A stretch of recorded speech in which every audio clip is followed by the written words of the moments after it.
Amém? Abra sua Bíblia comigo em Lucas capítulo 15.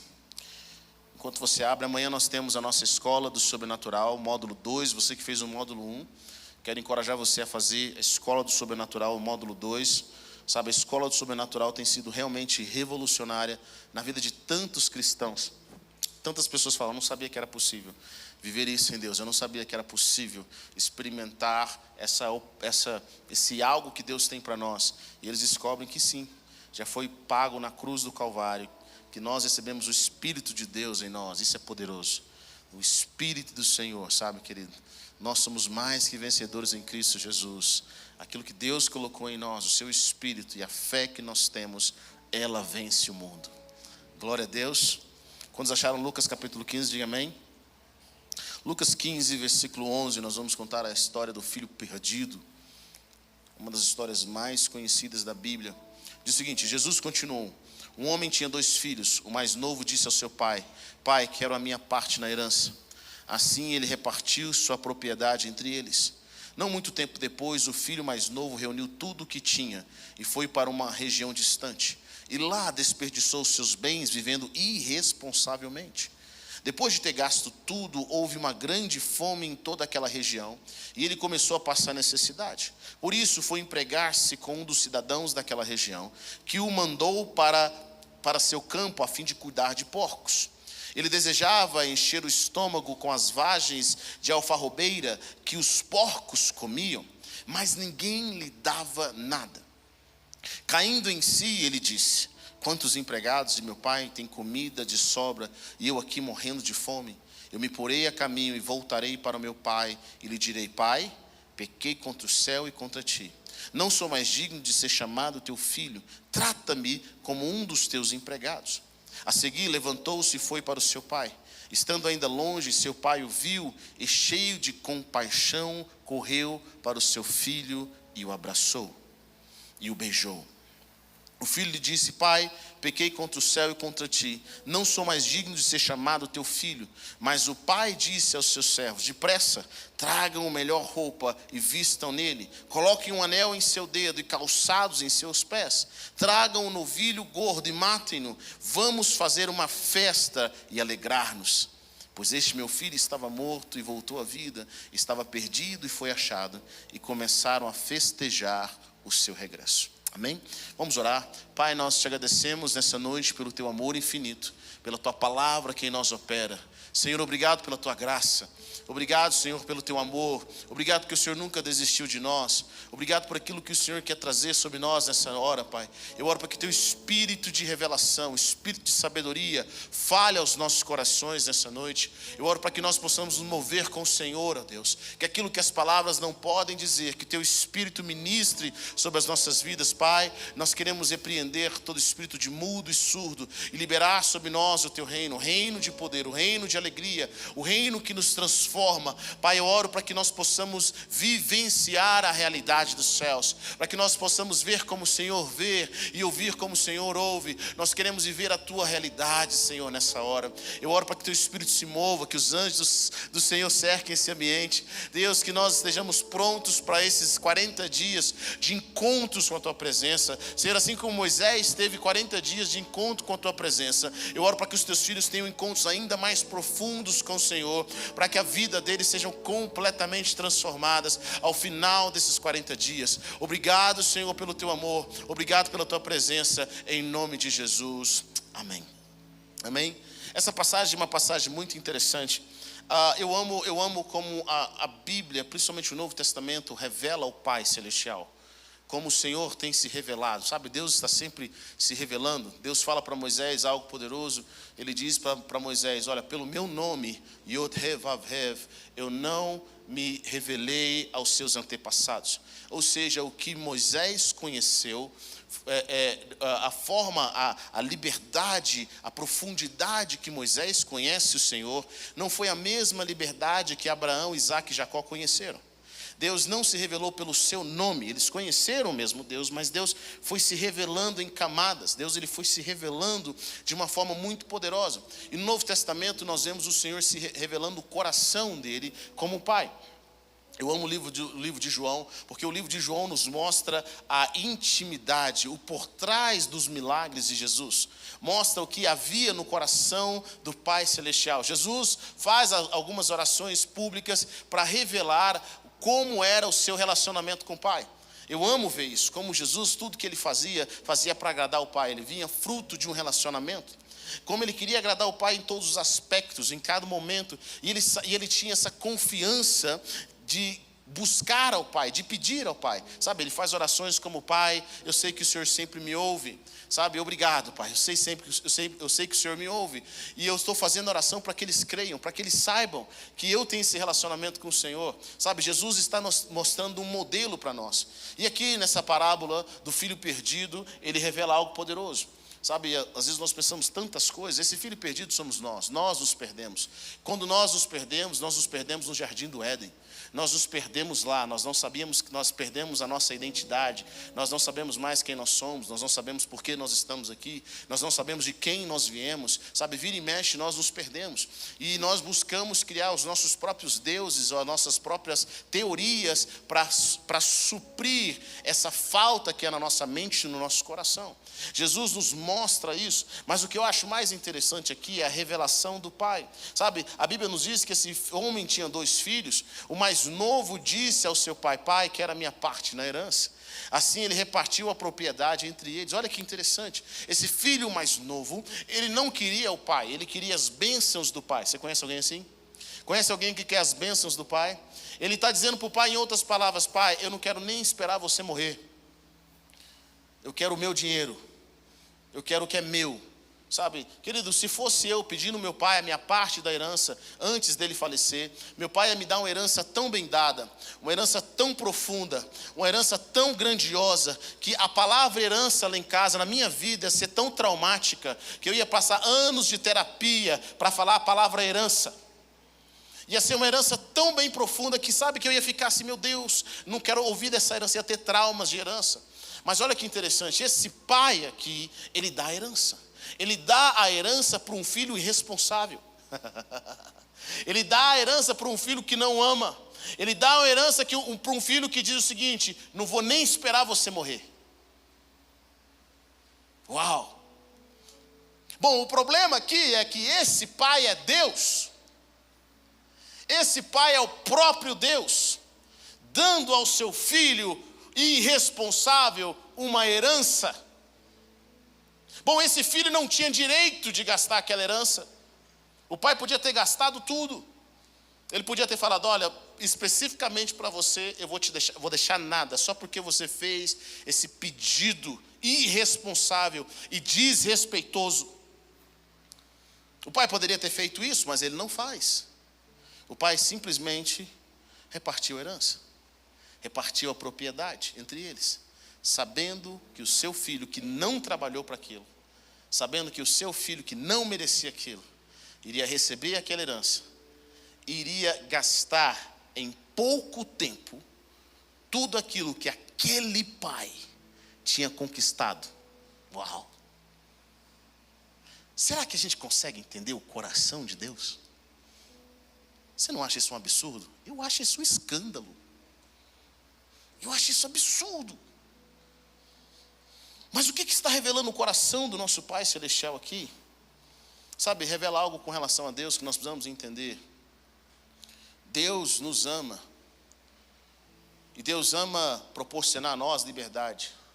Deus não quer que nós estejamos com Ele simplesmente porque nós estamos em necessidade ou presos a alguma coisa.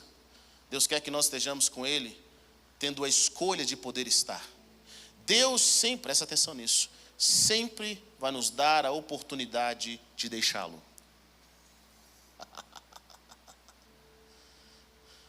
Nos momentos mais tensos que Jesus estava passando, Jesus estava perdendo todos os seus seguidores no Instagram, sobrando apenas 12. Jesus olha para os 12 que tinha sobrado e fala para ele o seguinte: e aí, e vocês? A oportunidade é agora. Deus sempre vai perguntar para nós: ei, você quer? Continua querendo? Não sou mais popular como vocês gostariam. Vocês querem ainda? Te interessa? Querido, isso é um receio que eu tenho, porque numa sociedade onde nós aprendemos a nos movimentar com Deus, ou principalmente líderes e pastores que ficam forçando, se você não fizer vai ter uma maldição, se você não fizer a coisa vai ficar ruim para o seu lado, e tudo, aquela coisa toda, sabe, a gente que vai para a igreja forçado, a gente que fica lá com medo da luta, do inimigo, pessoas que não correm para algo, eles correm de algo. Eu estava meditando sobre isso, existe um grupo de pessoas que eles não correm para o Senhor, eles correm da luta, eles só oram quando as coisas estão ruins, eles só buscam a Deus quando as coisas estão ruins. E sabe de uma coisa, querido, são pessoas que buscam apenas aquilo que Deus pode ofertar, mas Deus pega esse jovem, o pai pega esse jovem e dá a ele a herança, como muitas vezes o nosso Pai Celestial nos dá a nossa herança, e pergunta para nós: agora você tem liberdade, você está aqui porque você quer ou porque você precisa? Eu acho isso profundo. Esse pai dá a herança para o filho, sabendo exatamente o que ele ia fazer, e ele faz. A palavra de Deus fala, não muito tempo, versículo 13, depois o filho mais novo reuniu tudo que tinha e foi para uma região distante, e lá desperdiçou os seus bens vivendo irresponsavelmente. O filho pega tudo que tem e vai viver um sonho.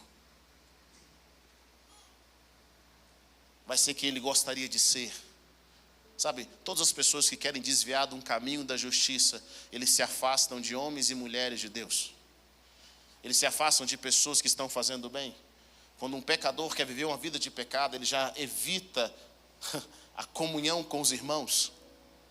Ele já evita estar perto de pessoas que possam significar a vida dele em Cristo. Esse rapaz faz a mesma coisa. Agora ele não tinha mais necessidade de estar perto do pai. Ele pega o seu bem, não lembra do seu pai, em nenhum momento, querido, sabe? O que deveria acontecer com ele é a bondade de Deus, deveria conduzi-lo ao arrependimento. A bênção que o Pai Celestial deu para ele deveria conduzi-lo ao arrependimento. Eu quero que você entenda algo, querido. Sabe, a gente tem que pensar quando Deus está fazendo certas coisas na nossa vida. Eu acredito que o Senhor nos testa quando Ele nos dá certas bênçãos. O Senhor nos testa quando nós recebemos certas bênçãos, para saber aonde está o nosso coração. Nós ouvimos essa frase inúmeras vezes: quer conhecer o homem, dê poder a ele. Mal sabemos nós que o Senhor nos dá coisas, mesmo às vezes nós não estamos estando preparados para isso, para testar o nosso coração, quanto nós o amamos. Eu amo ver Abraão. Abraão é um homem que amava Deus de fato.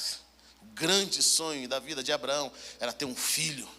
Ele recebe uma promessa, ele sai da sua terra, ele sai da sua parentela, ele recebe uma promessa aos 75 anos de idade, aos 100 anos de idade ele recebe um filho da promessa, que ele tanto sonhou. Passam-se alguns anos e Deus vem a ele e diz: Abraão, eu quero que você mate seu filho. Quantos de nós mataria a promessa? Você amou tanto um casamento, você amou tanto ter um filho, você amou tanto ter um lar estruturado. Aí o Senhor fala: meu filho, eu gostaria que você nesses dias se entregasse um pouco mais a mim. Sabe esse emprego que você orou tanto, esse trabalho, essa empresa que você orou tanto? Eu gostaria que durante esses dias você entregasse para alguém. Deus faz testes ao nosso coração, para saber se nós podemos ser confiáveis. Abraão amou mais o Senhor do que a promessa. Uau! Sabe, a porta e o caminho continuam sendo estreito. É a partir do relacionamento. É a partir do relacionamento. Esse jovem pega, vai ver responsavelmente. Depois de ter gasto tudo, houve uma grande fome em toda aquela região e ele começou a passar necessidade. É impressionante. A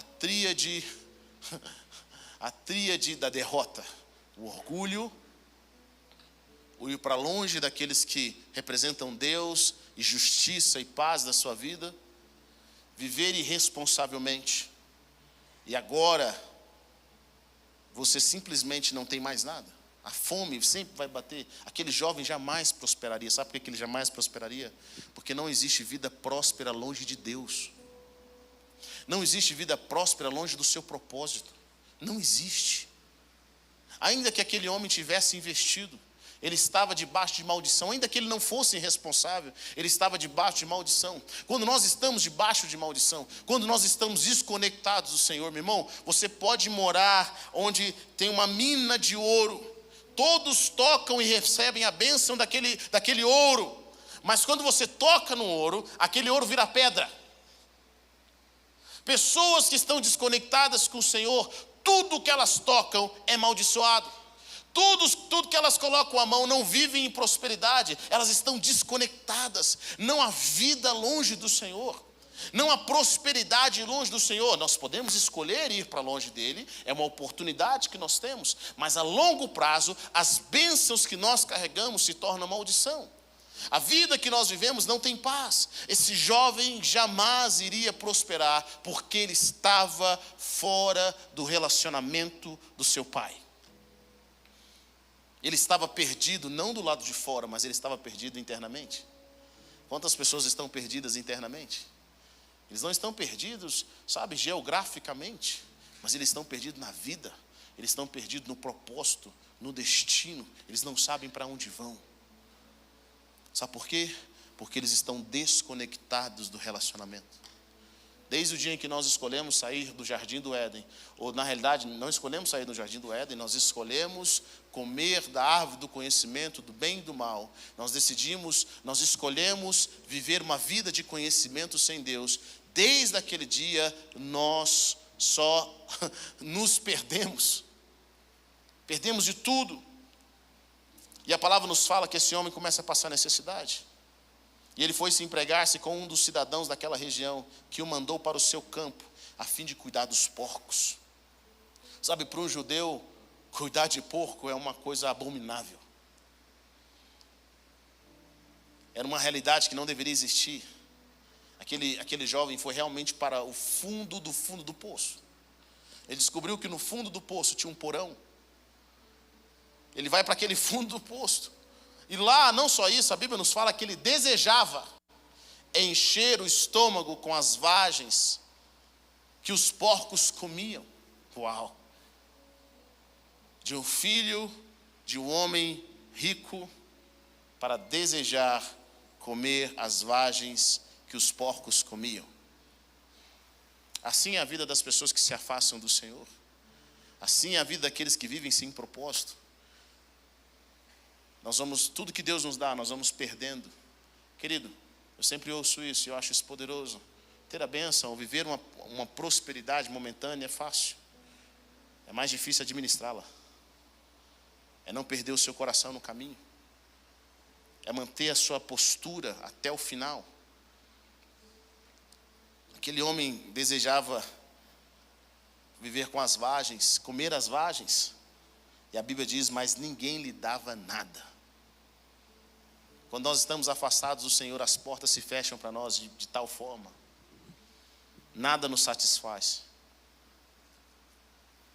Nada tem valor. As pessoas não olham para nós com generosidade, com bondade. Quando nós estamos longe da presença, quando nós estamos fora do propósito, querido, nós vemos uma realidade tão precária. Essa é daquele jovem. Uma realidade sem Deus. Uma realidade sem a presença. Tudo que ele tocava não prosperava. Ele não tinha favor de Deus. Ele desejava comer as vagens. Quantas pessoas estão desejando comer as vagens, irmão? Quantas pessoas que se afastaram do Senhor no propósito, eles correm de um lado para o outro. Eles se mantêm no relacionamento maligno, emocionalmente falando. Eles se mantêm num lugar de abuso emocional, espiritual, físico, porque eles estão vivendo longe daquilo que Deus tem para eles. Mas eu acho isso poderoso que acontece com esse jovem. No versículo 17, a Bíblia diz, caindo em si, diga comigo, caindo em si. Uau, que poderoso isso. Caindo em si, ele disse, quantos empregados de meu pai têm comida de sobra, e eu aqui morrendo de fome. Glória a Deus por cair em si. Aquele homem no fundo do poço, ele caiu em si. Cair em si é uma bênção. Tem pessoas que estão no fundo do poço, mas ainda não caíram em si. Elas não se arrependeram. Elas pensam assim: eu não vou desistir. Eu vou mostrar para o meu pai que eu venci na vida. Eu vou mostrar que eu estou dando certo. Eu fiz umas besteiras, mas vou continuar fazendo uns investimentos novos. Eu vou mostrar e provar para o meu pai que eu posso vencer sem ele. Que o dinheiro que ele colocou na minha mão vai prosperar. Eu fiz besteira, mas eu vou recuperar. Não, esse homem, no momento de luta, ele cai em si. E sabe, quando ele cai em si, ele reconhece algo que ele nunca tinha visto. Ele reconhece quem era o seu pai de verdade. Eu quero que você preste atenção nisso. Porque muitos de nós precisamos cair em nós mesmos, cair em si. Nós precisamos acordar emocionalmente falando, acordar espiritualmente falando. Nós estamos vivendo uma vida longe do Senhor e precisamos cair em si. Precisamos ter a consciência de quem o nosso Pai Celestial é. Esse homem entendeu algo poderoso do seu Pai Celestial. Ele fala: quantos empregados do meu pai têm comida de sobra, e eu aqui morrendo de fome? Eu me porei a caminho e voltarei para o meu pai, e lhe direi: Pai, pequei contra o céu e contra ti. Não sou mais digno de ser chamado teu filho. Trata-me como um dos teus empregados.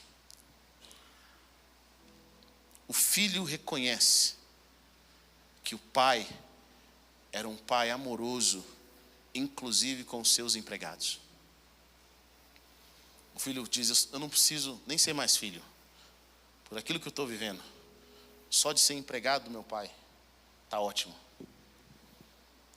Isso nos mostra a característica de quem é o nosso Pai Celestial. Como Ele cuida até mesmo dos seus servos. Como Ele cuida até mesmo dos seus servos. Imagine o que o nosso Pai Celestial não faz com os seus filhos. O amor que Ele libera para os seus filhos. Esse filho cai em si e ele começa a enxergar um pai que ele até então desprezava. Pastor, por que você quer trazer essa palavra? Porque eu acredito que nós, na nossa geração, nos nossos corações, nós precisamos aprender e buscar a Deus para que os nossos olhos sejam abertos.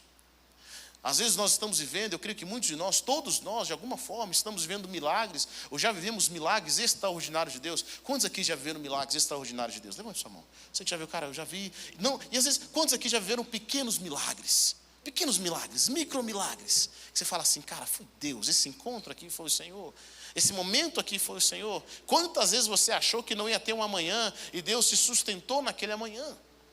Quantas vezes Deus fez algo poderoso quando você achou que tudo estava terminado e o Senhor te sustentou de alguma forma, você está aqui hoje. Mas sabe, um dos grandes problemas da nossa geração não é que Deus não faça milagres, não é que Deus não é bondoso. Eu vejo que um dos grandes problemas, primeiro, querido, é a má interpretação. Existe uma luta em toda a Bíblia, porque as pessoas elas interpretam Deus de forma errada. Elas interpretam o coração de Deus de forma errada. Eis que eu vejo que Jesus veio revelar, Ele veio revelar o coração do Pai Celestial. Nós sabemos que quando há uma má interpretação entre aquilo que você está falando ou fazendo, e as outras pessoas entendem errado, é uma confusão terrível, é uma tristeza. Alguém aqui já foi mal interpretado? Você sabe o que eu estou dizendo? As pessoas não entenderam o seu coração, não entenderam a forma como você falou. Nós vemos isso, Deus passando por isso o tempo todo. Esse filho tinha uma má interpretação do seu pai, mas agora ele tem uma interpretação correta. E essa interpretação correta faz com que ele caia em si. Deus é um Deus de milagres. Quando nós vemos a palavra do Senhor, nós vemos o que Deus vem fazendo por Israel, o que Deus vem fazendo por cada um dos seus filhos. E quando nós olhamos para a nossa história, nós vemos o que Deus tem feito por nós. Mas os nossos olhos não foram abertos ainda. Eu gostaria que você abrisse a sua Bíblia no livro de Deuteronômio, capítulo 29, versículo 2. Em Deuteronômio, capítulo 29, versículo 2, Moisés diz algo poderoso. Ele diz: Moisés convocou todos os israelitas e lhes disse: os seus olhos viram tudo o que o Senhor fez no Egito, ao faraó, a todos os seus oficiais e a toda a sua terra. Com seus próprios olhos vocês viram aquelas grandes provas, aqueles sinais e grandes maravilhas. Olha que interessante, o povo de Israel, segura até aqui, o povo de Israel sai do Egito com sinais e maravilhas. Querido, eu confesso que se o Senhor me desse uma oportunidade de voltar no Antigo Testamento, eu gostaria muito de ter presenciado virtualmente o que aconteceu com o povo de Israel. As 10 pragas do Egito, o mar vermelho se abrindo, a comida vinda do céu, a rocha que produzia água e que seguia o povo, as roupas deles crescendo, a forma como Deus cuidou deles durante 40 anos, são sinais e maravilhas fora do comum. Mas olha o que Moisés diz: vocês viram com seus próprios olhos. Mas Moisés diz: mas até hoje o Senhor não deu a vocês mente que entenda, olhos que vejam e ouvidos que ouçam. Eles viram com os olhos, eles experimentaram o poder de Deus, viram que Deus é o Deus verdadeiro, mas ainda eles não tinham mente que entendesse, olhos que pudessem ver e ouvidos que pudessem ouvir. Moisés sabia que mesmo aquele povo vivendo milagres, o interior deles eles não conseguiram captar. Uau! Moisés fala: durante os 40 anos em que conduzi pelo deserto, disse ele, nem as suas roupas, nem as suas sandálias, os seus pés se gastaram. Eles viveram milagres e milagres e milagres e milagres, mas mesmo assim, eles não conseguiam entender.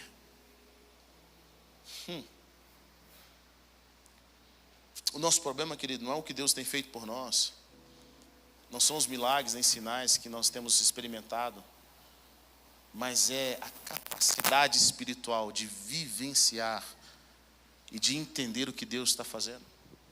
E nós vamos ver isso em toda a Bíblia. Nós vamos ver isso no Novo Testamento. Nós vamos ver isso com os discípulos de Jesus, que as coisas estavam ocultas aos seus olhos. Eles não entendiam o que Jesus estava dizendo.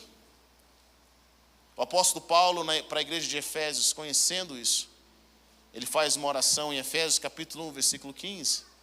Ele diz: por essa razão, desde que ouvi falar a fé que vocês têm no Senhor Jesus e do amor que demonstram para com todos os santos, não deixe de dar graças por vocês, mencionando-os em minha oração. O apóstolo Paulo ora no versículo 17, dizendo: peço que o Deus do nosso Senhor Jesus Cristo, o glorioso Pai, dê a vocês espírito de sabedoria e de revelação no pleno conhecimento dele. Oro também para que os olhos do coração de vocês sejam iluminados, a fim de que vocês conheçam a esperança para o qual ele os chamou, as riquezas da gloriosa herança dele nos santos e a incomparável grandeza do seu poder para conosco, os que cremos, conforme a atuação da sua poderosa força. Quando os nossos olhos estão fechados, a nossa mente não consegue entender, os nossos ouvidos não conseguem entender, nós podemos viver num ambiente mais saudável possível. Nós podemos viver num ambiente onde a glória de Deus se manifesta, onde Deus faz sinais e prodígios, mas mesmo assim, a nossa mente não entende. Mesmo assim, nós vemos mais dificuldades do que as bênçãos. Nós vemos mais o lado negativo do que aquilo que Deus está fazendo. Quando os nossos olhos estão fechados, nós não enxergamos o óbvio. Sabe qual é a nossa oração para esses próximos 40 dias? É: Senhor, abre os meus olhos.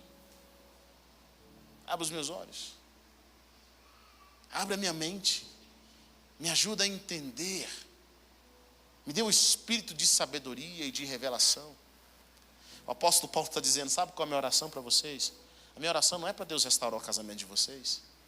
A minha oração não é para Deus dar um novo emprego, um trabalho. Não que isso seja irrelevante, isso é importante, o irmão orar por nós.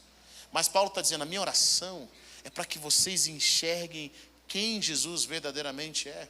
A minha oração é para que vocês saibam quem você é nele, qual que é o propósito e qual é o chamado de vocês nele. Eu oro para que Deus abra os olhos do coração de vocês, para que os olhos do coração de vocês sejam iluminados. Nessa noite eu queria que você fechasse os seus olhos e colocasse a mão sobre eles. Fala: Senhor, abre os meus olhos, Deus. Abre os meus olhos. Abra os meus olhos, me tire da cegueira, Senhor. Da cegueira emocional, da cegueira espiritual, da cegueira no meu relacionamento, da cegueira sobre mim, sobre o meu futuro. Deus, abra os meus olhos. Coloque a mão, peça que Jesus abra os seus olhos nessa hora. Senhor, abra os meus olhos.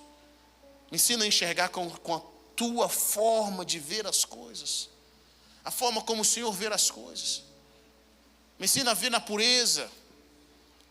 Sabe, coloque a mão sobre os seus ouvidos e peça que o Senhor possa abrir, te dar ouvidos para ouvir. Senhor, nos dê ouvido para ouvir, Deus. Que os meus ouvidos não sejam ouvidos que estejam surdos à tua voz. Que os meus ouvidos ouçam aquilo que o Senhor está dizendo, não as emoções, não o mundo, não o que as pessoas estão querendo dizer. Senhor, me dê discernimento quando eu ouvir as coisas. Coloque a mão sobre a sua cabeça e peça, Senhor, me dê uma mente para entender. Uma mente para entender o milagre. A mente para entender os teus caminhos, o teu propósito. Me dê mente. Me dê a mente do Senhor. A mente de Cristo. Me faça ver, Deus, a incomparável grandeza do seu poder para conosco. Os que cremos conforme a atuação da tua poderosa força. Me faça ver, Senhor, me faça entender. Sabe, nós precisamos disso. Nós precisamos de uma mente que entenda. Eu lembro que é engraçado quando você vê a palavra. Jesus, ele multiplica os pães e os peixes. E quando ele multiplica os pães e os peixes, acontece algo interessante. Pela segunda vez, a Bíblia nos diz que as pessoas queriam consagrá-lo rei à força. Alguém lembra dessa história? Eles entenderam o milagre errado. Aquele milagre deveria produzir neles um desejo por mais de Deus. Mas aquele milagre produziu neles um desejo errado. Eles ainda continuavam pensando nas coisas terrenas, nas coisas passageiras. Já Pedro, quando teve um encontro com Jesus na pesca maravilhosa, Pedro entendeu o milagre. Qualquer um de nós, se tivesse um Jesus como sócio, gostaria de aprofundar ainda mais esses laços de sociedade. Imagine, Pedro pescou a noite toda, tentou pescar a noite toda, não pegou nada. Chega Jesus de manhã e fala, olha, lança a rede. E Pedro pega peixes, talvez, que ele nunca viu tanto peixe daquela espécie numa rede só. Qual que seria a nossa lógica? Senhor, vejo que tu és profeta e sabe onde os peixes estão. Senhor, o que o Senhor acha? 50-50. 50-50. Eu pesco, você fala onde estão os peixes.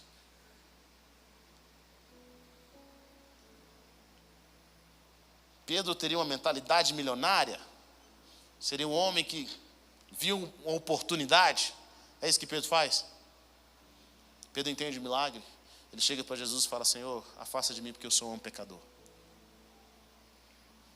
Aquele milagre conduziu ele a uma resposta diferente do natural, porque Pedro viu além. Os seus olhos foram abertos de verdade. Quantos de nós, nossos olhos e nosso coração não estão abertos? Nós precisamos que o Senhor venha abrir novamente. O apóstolo Paulo, quando no processo da sua conversão, um homem que buscava servir ao Senhor através da religião, através da religiosidade. Esse homem, apóstolo Paulo, ele foi atrás para acabar com a seita desse tal de Jesus, dos seguidores de Jesus. E a Bíblia nos diz que no caminho para Damasco, enquanto ele ainda respirava ameaças, em Atos capítulo 9, Jesus aparece para ele, tem um encontro com Jesus. E nesse encontro que ele tem com Jesus, nós ouvimos algo poderoso. Jesus conversa com ele. Depois desse encontro, a Bíblia diz que Saulo levantou-se do chão e, abrindo os olhos, não conseguia ver nada. E os homens o levaram pela mão até Damasco. Por 3 dias ele esteve cego, não comeu e nem bebeu. Paulo ficou cego. Sabe, tem momentos na nossa vida que o Senhor permite a gente ter um encontro com Ele. E Ele faz com que a gente feche os nossos sentidos naturais para o mundo para que os nossos sentidos espirituais estejam abertos. É isso que você faz quando jejua. Você fala: Senhor, eu estou me abstendo de algo porque eu quero te conhecer mais. Eu quero entregar um sacrifício ao Senhor. Eu quero entregar algo a Deus. Eu quero ofertar algo ao Senhor nesses dias, essa consagração. Deus, eu quero ouvir do Senhor. Eu quero que os meus conceitos, os meus preceitos, os meus preconceitos sejam quebrados, para que eu possa ouvir a revelação que é dos céus. Eu quero ver essa nova realidade nos céus. Paulo, durante 3 dias cego, não comeu e não bebeu. Mas sabe o que estava acontecendo na vida de Paulo? Os seus olhos interiores estavam se abrindo, os seus ouvidos estavam sendo abertos, sabe? A sua mente estava entendendo o que até então a religião não tinha capacidade de trazer a ele. Ele estava tendo mais do que uma filosofia ou um estilo de vida. Agora ele estava vivendo uma revelação. Querida, a revelação não é de fora para dentro, a revelação é de dentro para fora. Ela vem a partir do Senhor, quando Deus abre os seus olhos aos céus, quando o Senhor abre a sua mente, quando o Senhor abre os seus ouvidos e as palavras de Deus entram no fundo do seu coração, a sua vida é completamente transformada. E às vezes você pode ter anos na igreja, mas ainda assim não ter tido os seus olhos abertos, os seus ouvidos abertos e uma mente que entenda. Mas eu creio que a partir de hoje o Senhor está tirando o véu. Nesses 40 dias o Senhor vai fazer você enxergar o que você não conseguia enxergar. O Senhor vai fazer você entender o que você não conseguia entender. O Senhor vai fazer você ouvir aquilo que os seus ouvidos estavam fechados para ouvir. Por todos os conceitos que você vem construindo durante todos esses anos, o Senhor vai trazer algo novo para a sua vida. Quantos creem nisso? Diga amém. Durante esses 3 dias em que Paulo não comeu e nem bebeu, ele se humilhou diante de Deus, ele jejuou na presença dos céus. O Senhor aparece para um homem chamado Ananias e fala que o irmão Saulo estava agora orando. Então Ananias entrou na casa, pôs as mãos sobre Saulo e disse: Irmão Saulo, o Senhor Jesus, que apareceu no caminho por onde você vinha, enviou-me para que você volte a ver e seja cheio do Espírito Santo. Imediatamente algo como escamas caiu dos olhos de Saulo e ele passou a ver novamente. Levantando-se, foi batizado e depois de comer recuperou as forças. Eu acho essa passagem maravilhosa. Ninguém pregou o evangelho para Paulo. O próprio Deus apareceu para ele. Sim ou não? O próprio Jesus apareceu para ele. Mas sabe de uma coisa? Para as escamas dos olhos dele caírem, alguém teve que orar por ele. Alguém teve que ministrar na vida dele. Alguém foi enviado por Deus. O grande Paulo foi ministrado por Ananias. As escamas dos seus olhos caíram. Sabe, querido, na nossa jornada cristã, Deus sempre vai colocar pessoas que orem por nós, que falem o nosso coração e tirem as escamas dos nossos olhos. Alguém cujo abraço vai nos libertar. Alguém cujo sorriso vai tirar uma tristeza do fundo do nosso coração. Alguém cuja oração vai tão profundo nas nossas vidas, que vai revelar a nós o amor de Deus, que vai nos trazer uma nova perspectiva, que vai nos modificar. Nós precisamos sim um dos outros, precisamos da revelação dos céus, mas nós precisamos sim de receber oração e vida dos irmãos que estão ao nosso redor, daqueles que foram chamados por Deus. Quem é que ministra na sua vida? Quais são as pessoas que falam ao seu coração? Quem é que ora por você e a escama dos seus olhos cai? Quem é que te abraça e a frieza emocional que você está vivendo, ela é retirada de forma absurda? Nós precisamos uns dos outros. Nesses 40 dias, a minha oração é: Deus, abre os nossos olhos. Faça a gente enxergar aquilo que nós não conseguimos enxergar. Sabe? Muitos de nós não sabemos o que é o certo e o que é errado. Nós sabemos até o caminho que nós devemos seguir. Nós sabemos o caminho que nós devemos seguir aqui, não aqui. Está na nossa mente, mas não está no nosso coração. Mas o Senhor quer fazer uma revolução nas nossas vidas. Ele quer fazer uma revolução no nosso coração. Ele quer nos transformar de dentro para fora. Ele quer fazer com que a gente enxergue as pessoas e a nós mesmos com a perspectiva dos céus, para que nós realmente estejamos convertidos ao Senhor. Uma das generais de Deus, chamada Maria Woodworth Ether, no livro Generais de Deus, do pastor Robert Liardon. Essa mulher vai pregar num lugar onde eles chamavam de a cova do diabo. Era a cova do diabo porque todo pregador que ia pregar naquela cidade não fluía, não rendia. Todas as igrejas não prosperavam. Nenhum pregador que ia ali trazia um avivamento conseguia gerar um avivamento. E lá essa mulher, essa general de Deus, ela chega naquele lugar, ali na década de 1910, 20, 30. Ela chega naquele lugar, cheia do Espírito Santo. Imagine, uma mulher cheia do Espírito Santo. A presença de Deus era tão forte a partir daquela mulher, que as pessoas entravam, o que nós chamamos de transe. Transe é uma palavra bíblica, tá, querido?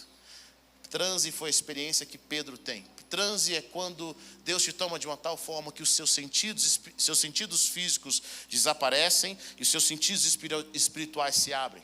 É quando as coisas ao seu redor começam a desaparecer e o céu se abre e você começa a ver o reino espiritual. Pedro teve essa experiência, e essa mulher era cheia do Espírito Santo. As pessoas tinham encontros profundos com Deus. Algumas pessoas tinham encontros com a presença de Deus, mas outros tinham uma realidade. Deus mostrava a elas que elas estavam indo para o inferno. E é interessante que nesse evangelismo que ela fez, nesse lugar, nessa igreja, havia um homem, um senhor que tinha crescido na igreja. E muitos desses senhores mais velhos estavam rindo daquilo que estava acontecendo. Eles achavam que aquela manifestação do Espírito era uma palhaçada, era um fingimento. Aquela mulher era uma picareta. E sabe o que acontece? Quando eles estão lá no fundo rindo daquela mulher, aqueles senhores que cresceram na igreja, um deles decide subir ao púlpito para rir e para observar de forma que ele pudesse zombar daquilo que estava acontecendo. Quando ele sobe naquele palco, ele sobe naquele púlpito para rir daquelas pessoas que estavam tendo aquela experiência, ele mesmo cai do poder de Deus. E quando ele cai do poder de Deus, sabe para onde o seu espírito é levado? O seu espírito é levado para ter uma experiência com o inferno. Quando ele volta daquela experiência, ele começa a chorar e descobre que durante todos os anos da sua vida, ele nunca foi crente de verdade. Ele começa a chorar compulsivamente. Quando eu li essa passagem nesse livro, sabe o que eu percebi? Que a religião, a religiosidade, a passividade tem levado muitas pessoas para longe de Deus e elas não têm ideia disso. Elas acham que estão bem, mas elas não estão. Quantas pessoas estão cheias de orgulho, cheias de si mesmo passando por momentos tão difíceis de sequidão emocional e espiritual, mas elas ainda não caíram em si. Os seus olhos não foram abertos, os seus ouvidos não foram abertos, e a mente delas não consegue entender. Elas são obstinadas em seguir um caminho que não produz vida. Elas são obstinadas em viver uma realidade que não é a realidade dos céus. Quantas pessoas, por causa de uma decisão firme, de forma errada, está conduzindo a sua vida e a sua família à destruição. Não está vivendo tudo que o Senhor planejou para nós vivemos aqui nessa terra e experimentarmos o que Ele tem, simplesmente porque nós achamos que conhecemos, quando o Senhor está dizendo para nós: chega a hora de você conhecer. Deus está levantando em nós um desejo de conhecê-lo de verdade.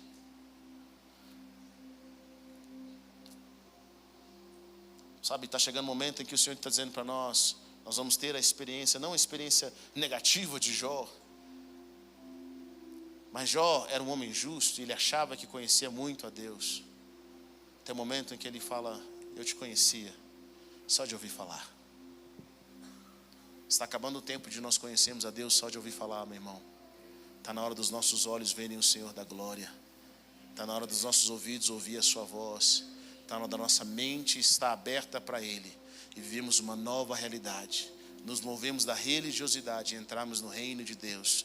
Nos movemos do nosso orgulho, das barreiras, das cadeias que estão dentro de nós, dos nossos achismos. Sabe, nós vivemos uma geração de muito achismo, e achismos que não produzem vida. Está na hora de nós sairmos dos achismos e movimentarmos para a vida eterna, que só flui a partir das palavras de Jesus. Sabe, as pessoas que estavam ao redor de Jesus, em João capítulo 6, até mesmo os seus discípulos, eles conheciam Jesus do milagre, eles conheciam Jesus que dava poder para curar enfermos, mas somente os 12, Jesus fala sobre isso, e ainda um deles era o diabo. Os 12 entenderam quem Jesus era. Eles sabiam no íntimo do coração deles.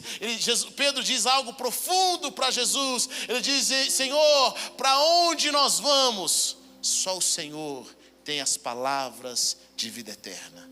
Quem ouve dos céus as palavras de vida eterna não se desvia por palavras momentâneas.